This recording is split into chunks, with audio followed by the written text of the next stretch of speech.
Hey class, I just wanted to say what an amazing job you all did. For those that were able to participate in the pinwheel discussion or activity, like a lot of you enjoyed it. Those that are going on Wednesday, don't stress, you'll be okay. It's actually a lot of fun because you get to share your ideas, and this is a different way to build your confidence as a speaker. So I look forward to hearing you all on Wednesday, those that haven't participated. So the two chapters we'll be doing is chapter 29 and chapter 30. This is basically right after Bob Yule is found dead, and yes, it's pretty close to the book as well. So at the sheriff's request, Scout recounts what happens. She realizes that there's a strange noise.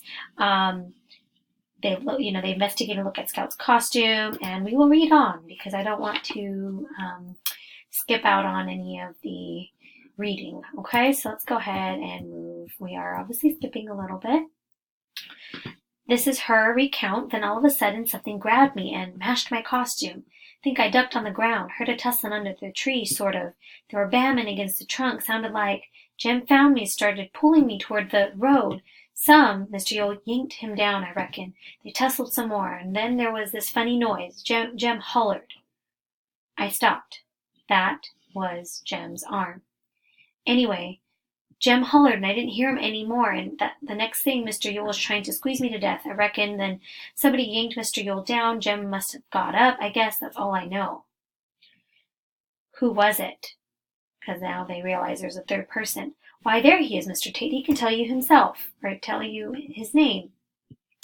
You are going to read on your own a little bit of what Boo looked like, because I don't feel like the movie did the best. I feel like this is more so what I envision, and I feel like your imagination is going to do so much better than the movie. All right, and answer the 2 questions that are listed in the worksheet. The next chapter, this is basically when Hecate talks to Atticus about whose fault it was, because Atticus really does believe that potentially Jem could have stabbed and killed Bob Yule. But I love Hecate and his role in this chapter. Of course, it was clear-cut self-defense, this is Hecate, but I'll have to go to the office and hunt up... Oh, I'm sorry, this is Atticus saying this. Mr. Finch, do you think Jem killed Bob Yule? Do you think that? This is Hecate. You heard what Scout said. There's no doubt about it. She said Jem got up and yanked him off her. He probably got hold of Yule's knife somehow in the dark. We'll find out tomorrow.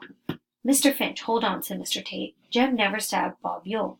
Atticus was silent for a moment. He looked at Mr. Tate as if he appreciated what he said, but Atticus shook his head. Heck, it's mighty kind of you, and I know you're doing it from a good heart of yours, but don't start anything like that. Read on.